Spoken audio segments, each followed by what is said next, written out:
Shalom. First and foremost, I want to give all praises, honor, and glory to Yahweh, Bahasham, Yahushai, Bahasham, Recha Kudash. Double honors to the elders and the apostles of Great Millstone, and peace and blessings to the elect. And today we're going to go into the book of Exodus, the 30th chapter. And thou shalt make an altar of burnt incense upon them, an altar to burn incense upon them, of shittim wood shalt thou make it.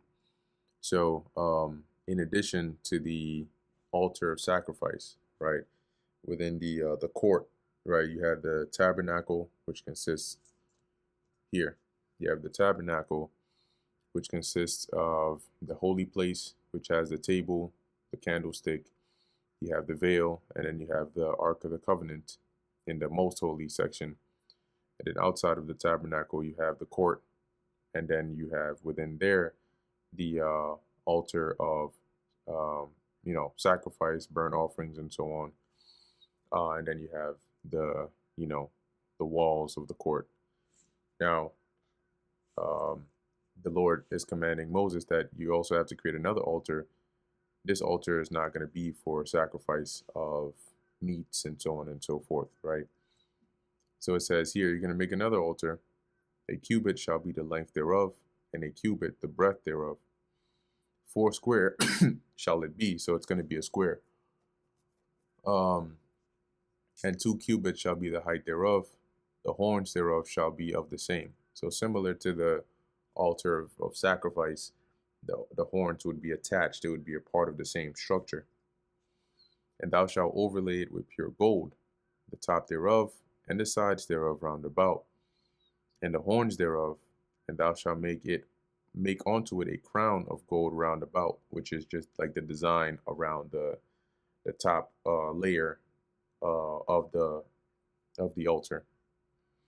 And 2 golden rings shalt thou make onto it under the crown of it, by the 2 corners thereof, upon the 2 sides of it shalt thou make it, and they shall be for places for the staffs to bear it withal. So if you notice, majority of these things, the table, the Ark of the Covenant, even the altar of sacrifice, they all have the rings and then staffs or bars to go along with it so you could carry it.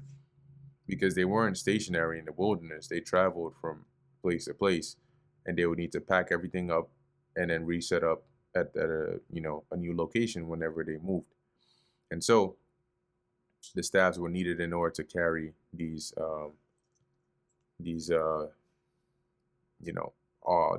altar and so on. Verse 5.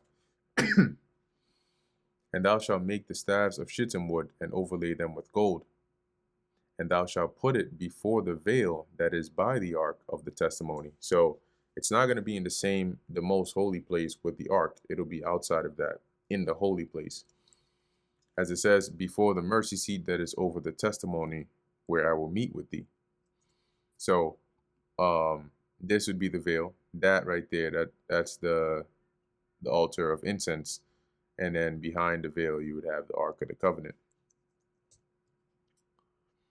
Verse 7, and Aaron shall burn thereon sweet incense every morning when he dresseth the lamps. So when he's dressing is like basically maybe refilling like the oils in the lamps and then setting new wicks or whatnot in there so that, you can keep the fire burning. So at that point in time, he would also burn the brand new incense upon the altar of incense. All right. So as it says here,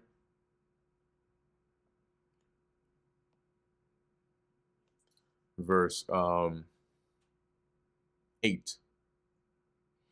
And when Aaron lighteth the lamps at even, he shall burn incense upon it. So he burns incense in the morning, he burns incense in the evening. And a perpetual incense before the Lord Yahweh throughout your generations. Ye shall offer no strange incense thereon.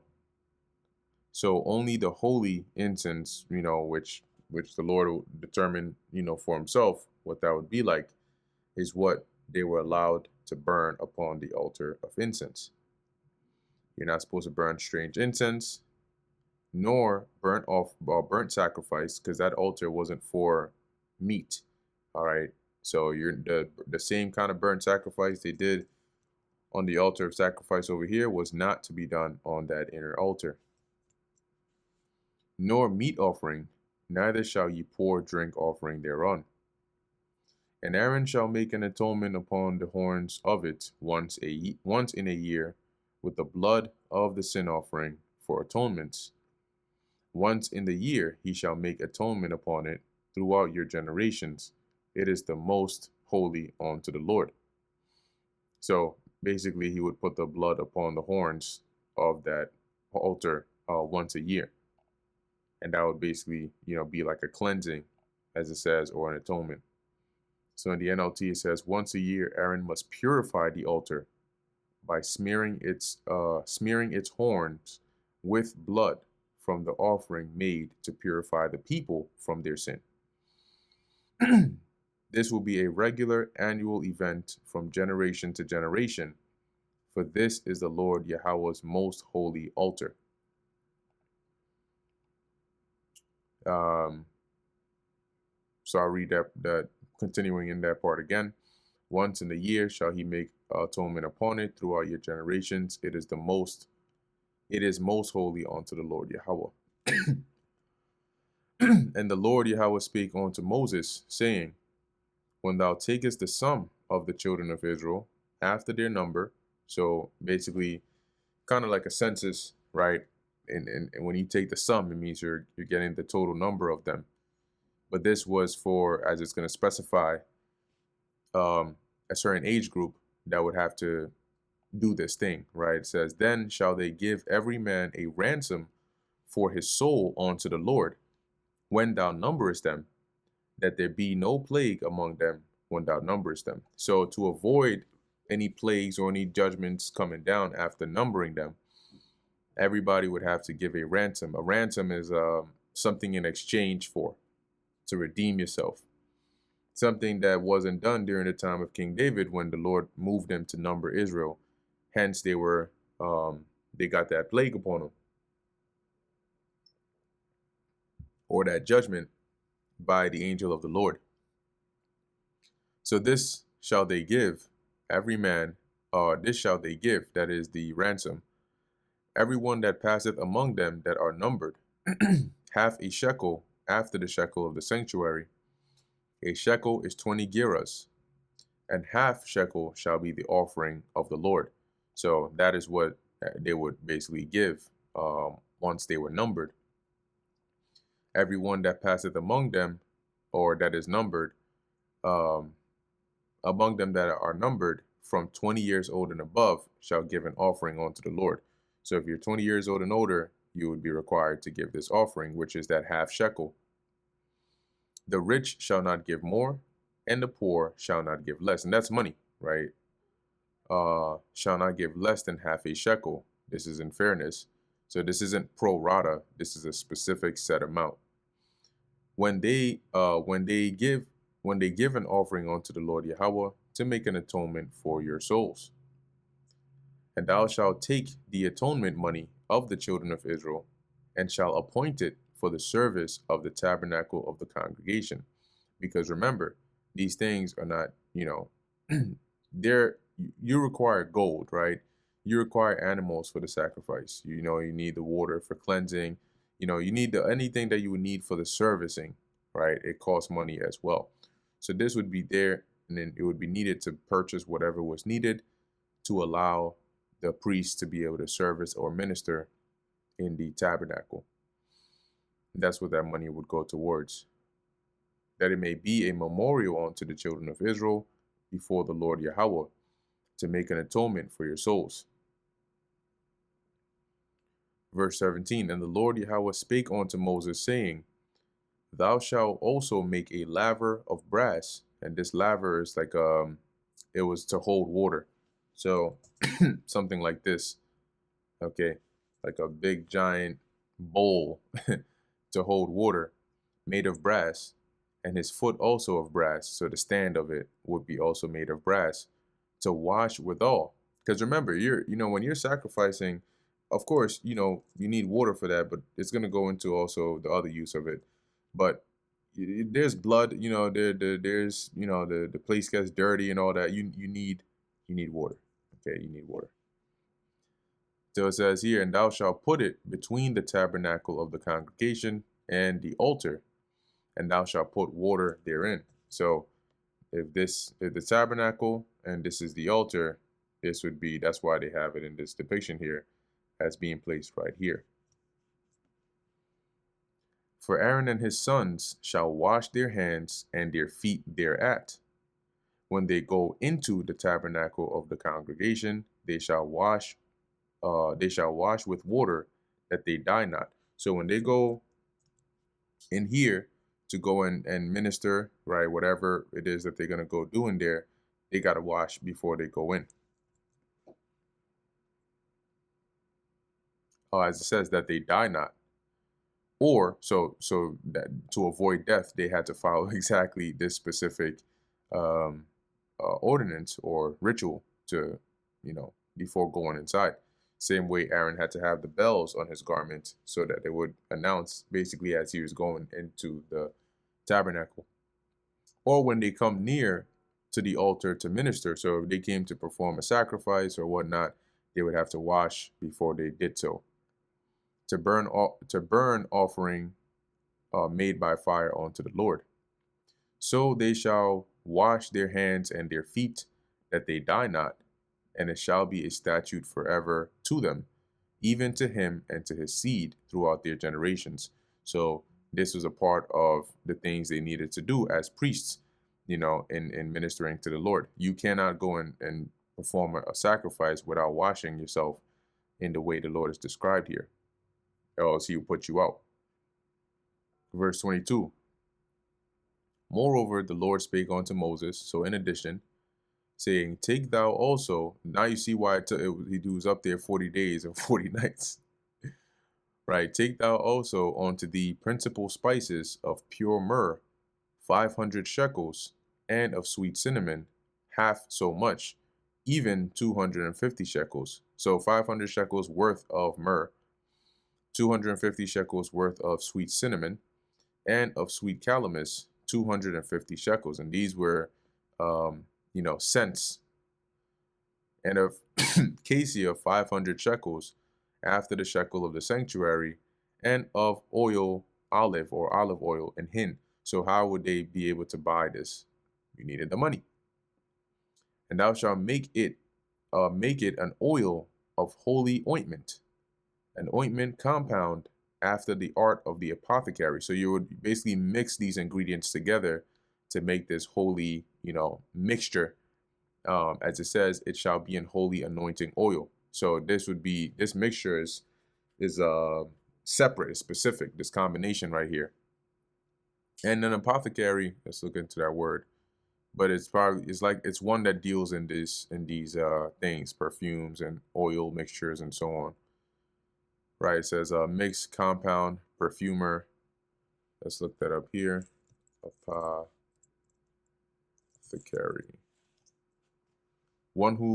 A person who prepared and sold medicines and drugs. But that's not the only thing they did. But they would be able to mix, different things together. So in this case, what the Lord is likening this onto is, you gotta mix it together. Let me pull up the NLT. Says, like a skilled incense maker, blend these ingredients to make a holy anointing oil. Then the Lord is going to go into why he specifies that it would be holy. And thou shalt anoint the tabernacle of the congregation therewith, and the ark of the testimony, which is also synonymous with the ark of the covenant, and the table and all his vessels, right? That's that table that's in the holy place right there. All the utensils, the vessels, all of those things. And the candlestick and his vessels, and the altar of incense, and the altar of burnt offering, with all his vessels, the pans, the basins, the pots, the flesh hook, and the laver and his foot. And that's the base. And thou shalt sanctify them, that they may be most holy. Whatsoever toucheth them shall be holy. So all these things you can see were needed. These steps were needed before you get to the part where you'd have the priest. You come with a sin offering, then they would handle it and do X, Y, and Z. But this was the starting point, right, of setting it up and sanctifying it and then setting it in motion. And thou shalt anoint Aaron and his sons and consecrate them. And this is why not just anybody could have just gone up there and been like, all right, I'm just gonna, just go be a priest. As it says here, and thou shalt anoint Aaron and his sons and consecrate them, make them holy, that they may minister unto me in the priest's office. And thou shalt speak unto the children of Israel, saying, this shall be an holy anointing oil unto me throughout your generations. Upon man's flesh shall it not be poured, neither shall ye make any other like it. When it says upon man's flesh, here it is, the Lord said, anoint Aaron and his sons.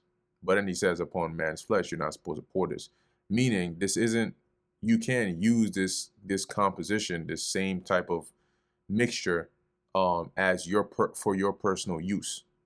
Okay, you putting it upon your neck, your body to smell good. You can't do that. So it was supposed to be a unique scent, all right, or a unique mixture for this purpose, solely for this purpose. That's why it says, neither shall ye make any other like it. After the composition of it, it is holy, and it shall be holy unto you. So Israelite, you were forbidden, you weren't allowed to say, oh, well, I'm gonna look at all the ingredients and then I'm gonna go make my own mixture of it for my personal use. No. Whosoever compoundeth any like it, or whosoever putteth any of it upon a stranger, here the stranger, the word is a war, but he is referring to anybody that is not consecrated or appointed to be anointed by it, like Aaron and his sons or their descendants. So you're basically anybody that tries to use this oil outside of the holy use it was mixed or created for, shall even be cut off from his people. Okay. Now here it doesn't mention death, right? In some instances it'll say it that they'll be cut off or they shall surely be put to death. So you got to use the context of the verse there, right? And sometimes when it says cut off, it means that they would be like banished or excommunicated from their people. And sometimes it would mean that they would just straight be put to death. So so here this is more likely be one of those where they basically kicked out. They just, you got to get them out of there. And the Lord Yahweh said unto Moses, take unto thee sweet spices, stacked or staked. Let's see how we pronounce that.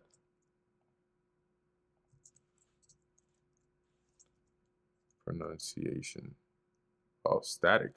What the hell are you talking about?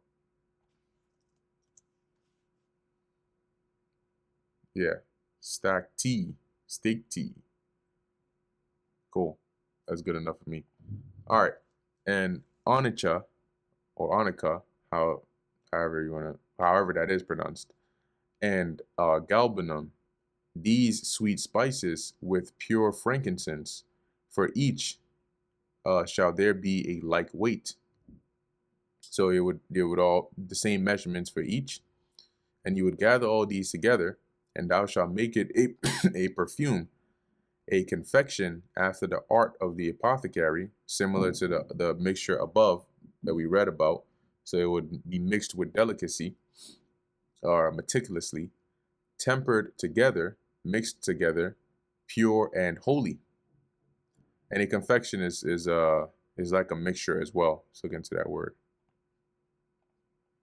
Yeah, spice mixture, perfume, ointment.